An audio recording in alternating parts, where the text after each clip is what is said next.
என்வழி cinema தளத்துக்கு அனைவரையும் அன்புடன் வரவேற்கிறேன். கூலி படத்தினுடைய படப்பிடிப்பிலிருந்து சில காட்சிகள் வெளியாகிடுச்சு. அது அந்த படத்தின் இயக்குனரை பெரிய வருத்தத்துக்கு ஆளாகி இருக்கு. இணையத்துல அந்த வீடியோக்கள் வைரலா பரவிக்கிட்டு இருக்கு அப்படிங்கிற செய்தியை நீங்க நேத்துல இருந்து பார்த்திருப்பீங்க. கூலி படப்பிடிப்பு இப்போ ஹைதராபாத்ல நடந்துகிட்டு இருக்கு. இது வந்து 5ஆம் கட்ட படப்பிடிப்புன்னு சொல்லலாம். ஏன்னா இதுக்கு முன்ன 4 கட்டங்களாக படப்பிடிப்பு நடந்தது. அதுல அதிகபட்சம் வந்து 10 நாள், 12 நாள் அப்படி சின்ன சின்ன ஷெட்யூல்ல தான் வந்து அத பண்ணாங்க. இப்போ ஒரு லாங் ஷெட்யூல் பிளான் பண்ணி விசாகப்பட்டினம் போனாங்க. ஆனா, அங்க இயற்கை பேரிடர் காரணமா வந்து அங்க தொடர்ந்து படப்பிடிப்பு நடத்த முடியல. அதனால திரும்ப ஹைதராபாத்துக்கே வந்து செட்ல அந்த படத்த எடுத்துக்கிட்டு இருக்காங்க. அப்படி எடுக்கும்போது, அதுல நாகார்ஜுனா பங்கேற்கிற ஒரு காட்சி. அந்த காட்சி ஒரு குவாரியில எடுக்கப்படுவது போன்ற ஒரு காட்சி. அதுல அ ஒரு ஒரு ஒருவரை வந்து நாகார்ஜுனா அடிக்கிற மாதிரி ஒரு ஸ்டண்ட் காட்சின்னு வச்சுக்கங்களேன். அது பல்லாயிரக்கணக்கான ஸ்டண்ட் நடிகர்கள் அதுல பங்கேற்கிறாங்க. அந்த காட்சி வந்து யாரோ அங்கேயே ஒரு படப்பிடிப்பு தளத்திலே கேமரா வச்சு ஷூட் பண்ணி, அத வந்து இணையத்துல கசிய விட்டுருக்காங்க. நம்ம பொதுவா இப்ப சோசியல் மீடியா தான் தெரியும்ல. அது பரப்பலாமா வேணாமான்னுலாம் யோசிக்க மாட்டாங்க. முதல் செய்திய நான் தான்டா பரப்புனேன். அப்படிங்கிற ஒரு பெருமை அவங்களுக்கு கிடைக்கணுன்றதுக்காக, உடனடியா வந்து அத எல்லா பக்கங்களிலும் வந்து அந்த வீடியோவை, காட்சியினுடைய அந்த புகைப்படங்கள வந்து பகிர்ந்துட்டாங்க. அது எல்லாருக்குமே கொஞ்சம் அதிர்ச்சி தான். ஏன்னா பொதுவா இந்த மாரி பெரிய படப்பிடிப்பு தளங்களில் செல்போன் அனுமதிக்க மாட்டாங்க. கேமராக்கள் அனுமதிக்க மாட்டாங்க. எல்லாத்தையுமே வந்து வெளிய குடுத்துட்டு தான் நீங்க உள்ள போக வேண்டியிருக்கும். அந்த மாரி ஒரு கெடுபிடியான சூழல் இருக்கும். இது வந்து இப்போ இல்ல. நீங்க சிவாஜி படம் எடுத்தாங்க இல்லையா? ரஜினிகாந்த வச்சு. அந்த சிவாஜி படப்பிடிப்பு தளத்துல கூட வந்து செல்போன்கள் அனுமதிக்கப்படல. படப்பிடிப்பு எந்த ஒரு ஃபோட்டோவும் எடுக்கிறதுக்கு அனுமதிக்கப்படல. அவ்வளவு கெடுபிடியா இருந்தும் கூட, அந்த படத்தினுடைய சில காட்சிகள லீக் பண்ணாங்க. குறிப்பா அந்த மொட்ட பாஸ் தொடர்பான காட்சிகள வந்து படம் வெளியாவதற்கு சில நாட்களுக்கு முன்பே வந்து கசிய விட்டாங்க. அதன் பிறகு பல படங்கள் அதுபோல கெடுபிடியா இருக்குன்னுவாங்க. ஆனா வந்து ஏதாவது ஒரு காட்சி வெளியாயிடும்.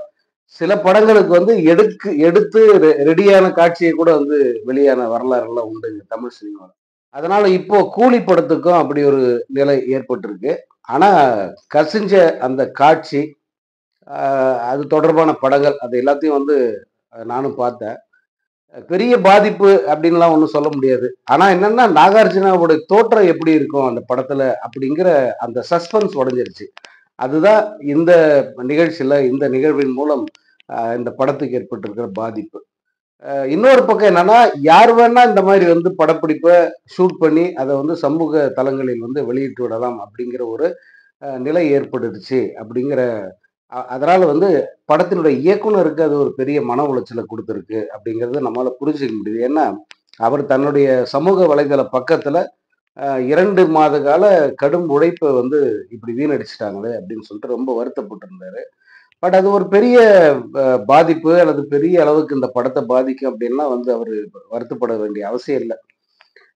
இன்னொன்னு முன்னெல்லாம் வந்து எப்படின்னா, இந்த மாதிரி காட்சிகள லீக் பண்றதே வந்து ஒரு பப்ளிசிட்டி ஸ்டண்டா பயன்படுத்திக்கிட்டு இருந்தாங்க. பட் இவரு அந்த மாரி பயன்படுத்த வேண்டிய அவசியம் இல்ல. இந்த படத்துக்கு அது தேவையும் இல்ல. ஏன்னா இயல்பாவே இந்த படம் எதுவும் சொல்லாமலே இந்த படத்துக்கு பெரிய ஹைப் இருக்கு. மிகப்பெரிய அளவுக்கு செய்திகள் வந்துகிட்டு இருக்கு. அதனால அந்த மாதிரி ஒரு குற்றச்சாட்ட நம்ம இங்க வைக்க தேவையில்ல. சிலரெல்லாம் இணையத்துல பேசிக்கிட்டு இருந்தாங்க. இது வேணும்னே இந்த மாரி காட்சிய லீக் பண்ணிட்டு, அப்புறம் அது தெரியாம லீக் ஆயிடுச்சுன்னு சொல்லி புலம்பி, கூடுதலா பப்ளிசிட்டி தேட பார்க்குறாங்க. அப்படின்னு சிலர் லைவ் டெலிகாஸ்ட்லாம் பண்ணாங்க. அது அறியாமையுடைய வெளிப்பாடு. ஏன்னா, இந்த படம் அந்த மாதிரி படம் இல்ல. அப்படி ஒரு பப்ளிசிட்டி தேட வேண்டிய நிலையில இந்த படக்குழுவோ, அல்லது படத்தின் நாயகனோ, அல்லது படத்தின் இயக்குனரோ இல்ல. அவங்க எல்லாருமே வந்து எதுவும் பேசலனா கூட வந்து மிகப்பெரிய அளவு பேசு பொருளா இருக்கக்கூடிய முக்கியமான நட்சத்திரங்கள். அதனால அந்த மாதிரி ஒரு சூழல் இந்த படத்துக்கு இல்ல. யாரோ வந்து இன்டென்ஷன்ல அத பண்ணியிருக்காங்க. பட் யார் பண்ணியிருந்தாலும் அது தவறு தான். அது திரும்ப நடக்காம பார்த்துக்கணும். இன்னும் கெடுபிடியா இந்த படப்பிடிப்பு தளத்தில் இருக்க வேண்டியது முக்கியம். ஏன்னா, இப்போ ரஜினிகாந்தோட தோற்றம் எப்படி இருக்குன்னு நம்ம பார்த்துட்டோம். படப்பிடிப்பு தளத்துல அவர் எப்படி இருக்காரு, என்ன பண்றாருன்றதெல்லாம் வந்து யாராவது ஷூட் பண்ணி ரிலீஸ் பண்ணினே இருந்தாங்கன்னா, அந்த கியூரியாசிட்டிங்கிறது இல்லாம போயிடும். ஒரு பெரிய எதிர்பார்ப்பு எப்பயுமே இருந்துகிட்டே இருக்கணும். அதுவும் கூலி படத்த பொறுத்த வரைக்கும் அறிவிச்ச நாள்ல இருந்து அது உச்சத்துல இருக்கு அந்த படத்தினுடைய எதிர்பார்ப்பு. அதனால அதை குறைக்கிற வகையிலான, சீர்குலைக்கிற வகையிலான செயல்கள அ யாரா இருந்தாலும் அத நிறுத்திக்கணும். அது இதுல என்ன பெரிய சந்தோஷம் வந்துற போது? இதனால வந்து என்ன வருமானம் வரப்போதா? அதெல்லாம் ஒண்ணுமே இல்ல. ஒரு சோசியல் மீடியால எடுத்து லீக் பண்றதுனால எந்த ஒரு பலனும் இல்ல. ஆனா ஒரு உள்ளுக்குள்ள ஒரு குரூர திருப்தி ஒண்ணு. அந்த மாரி நபர்களுக்கு. வேற என்ன சொல்ல முடியும்? அதனால இது ஒரு பெரிய விஷயம் இல்ல. லோகேஷ் கனகராஜ் வந்து தொடர்ந்து தன்னுடைய வேலைய வந்து பார்க்கலாம். இதுக்காக வந்து ரொம்ப வருத்தப்படணும்னு அவசியம் இல்ல. அடுத்த ஒரு முக்கியமான விஷயம் என்னன்னா, இன்னைக்கு ரஜினி சார வந்து நெறைய பேர் வந்து கடுப்பேத்துன அந்த ஒரு நிகழ்ச்சி. நெறைய பேருன்னா வழக்கம் போல மீடியா தான். இன்னைக்கு அவரு விமான நிலையத்திலிருந்து வராரு. வரும்போது வழக்கம் போல அவர்கிட்ட வந்து மைக்க நீட்டுறாங்க. பொதுவா ரஜினிகாந்த் என்னைக்குமே செய்தியாளர்கள மிகவும் மதிப்பார். செய்தியாளர்கள் அவருக்கு பிடிக்குமா, பிடிக்காதா? அது வேற விஷயம். ஆனா, செய்தியாளர்களுக்கு தர வேண்டிய மரியாதைய தர்றதுல அவருக்கு நிகர் யாரும் இல்ல. அதை என்னைக்கும் அவர் தர தவறியதே இல்லை. அவர் கோபப்படுவாரு, டென்ஷன் ஆவாருன்றது வேற. ஆனா, செய்தியாளர்கள் எந்த இடத்துல நிறுத்தினாலும் நின்னுடுவார்.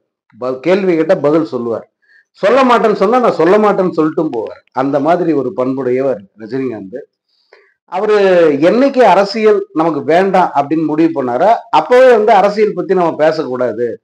ஃப்ரெண்ட்லியா ஏதாவது கமெண்ட் அடிச்சா கூட அத வந்து பெரிய பூதாகரமா மாத்திடுறாங்க. அதனால வந்து நம்ம ஏன் அரசியல் பத்தி பேசணும் அப்படின்னு அப்படிங்கிறது அவரோட பாலிசி.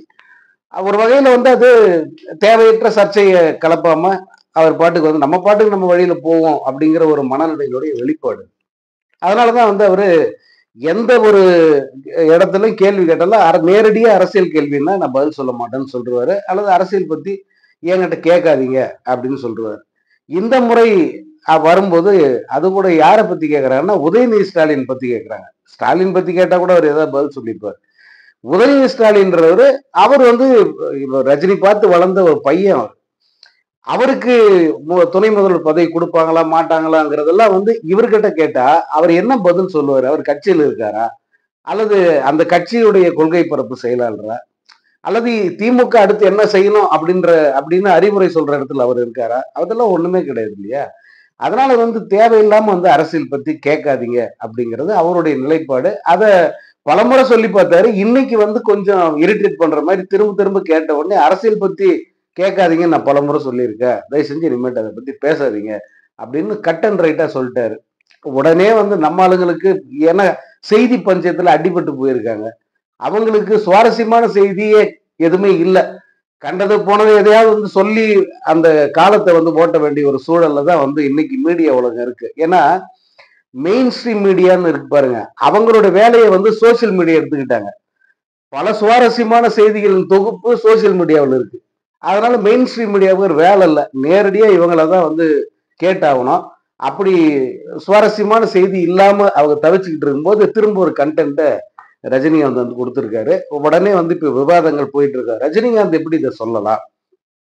அவரு ஒரு புது மனிதர் தானே. பப்ளிக் ஒரு பப்ளிக் ஃபிகர் தானே அவரு. அவர்கிட்ட வந்து பல்வேறு கேள்விகள் கேட்கத்தானே செய்வாங்க. அவர் எப்படி வந்து இது இந்த கேள்விக்கு பதில் சொல்ல மாட்டேன்னு சொல்லலாம். அப்புறம் அவரை எல்லாரும் தலைவர் தலைவர்னு சொல்றாங்க.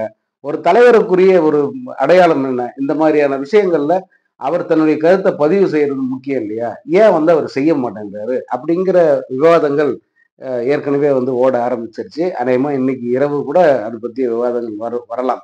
நான் திரும்ப சொல்றேன். அவருடைய மனநிலை இது. ஏன்னா, அவர் எந்த சூழல்ல அரசியலுக்கு வரமாட்டேன்னு சொல்லிட்டு போனார். நான் பலமுறை சொல்லியிருக்கேன்.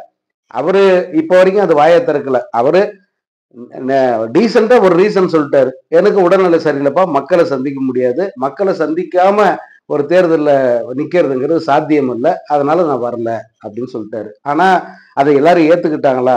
அவர் சொன்ன காரணத்தான்னா 99.9% ஏத்துக்கல. ஏன்னா இதுக்கு பின்னாடி வேற காரணம் இருக்கு. தலைவர் இதை சொல்ல மாட்டேன்றாரு. எனிஹோ அவர் நல்லா இருந்தா போதும். இப்படிப்பட்ட மென்டாலிட்டி தான் தீவிர ரஜினி ரசிகர்களுக்கே இருக்கு. அதனால ரஜினி வந்து இந்த பதில் ஏன் வந்து அரசியலுக்கே நான் வரமாட்டேன், இனி அரசியலே பேச மாட்டேன் அப்படின்னு சொல்லிட்டு போனாருன்னா, அவருக்கு இருந்த நெருக்கடிகள் அது போல. ஒண்ணு நட்பு ரீதியிலான நெருக்கடி. இன்னொன்னு அரசியல் காரணங்கள்ல அரசியல் அழுத்தங்கள் அப்படி வருது. இது இரண்டிலிருந்து தப்பிக்கிறதுக்கு தான் வந்து அவரு இந்த அரசியலை விட்டு விலகினார். இது வந்து நான் எந்த மேடையிலோ, எந்த இடத்துல நான் வந்து சொல்ல தயாரா இருக்கேன். அவர் வெளிப்படையா சொல்லல இத. அவ்வளவுதான். ஆனா உண்மையான காரணம் வந்து இதுதான். 2 வித நெருக்கடிகள் அவருக்கு வந்துச்சு. அந்த 2 நெருக்கடியிலிருந்தும் வேண்டாம், நமக்கு இனி இந்த அரசியலே வேண்டான்னு விலகிட்டு தான் வந்து அவர் போயிட்டாரு. அது அந்த உடல்நிலை ஒரு முக்கியமான ஒரு காரணமா அமைஞ்சிருச்சு. வரலாறு நீங்க படிச்சீங்கன்னா, நான் பலமுறை சொல்லியிருக்கேன். வரலாறு படிச்சீங்கன்னா, ஒரு போர் வரும். இந்த போருக்கு பல காரணங்கள் இருக்கும். பல்வேறு கிட்டத்தட்ட 10 காரணங்கள வந்து அடுக்குவாங்க. இந்த போர் ஏன் ஏற்பட்டது 2 நாடுகளுக்கு மத்தியில அப்படின்னு. ஆனா உடனடி காரணம்னு ஒண்ணு சொல்லுவாங்க. ஹிஸ்டரி படிச்சவங்களுக்கு அது தெரியும். இந்த போருக்கான காரணங்கள். அப்புறம் இந்த போருக்கு உடனடி காரணம்னு ஒண்ணு சொல்லுவாங்க. அந்த உடனடி உடனடி காரணம் என்னவா இருக்கும் தெரியுமா? ஒரு வசனமா கூட இருக்கும். ஒரு டயலாகா கூட இருக்கும்.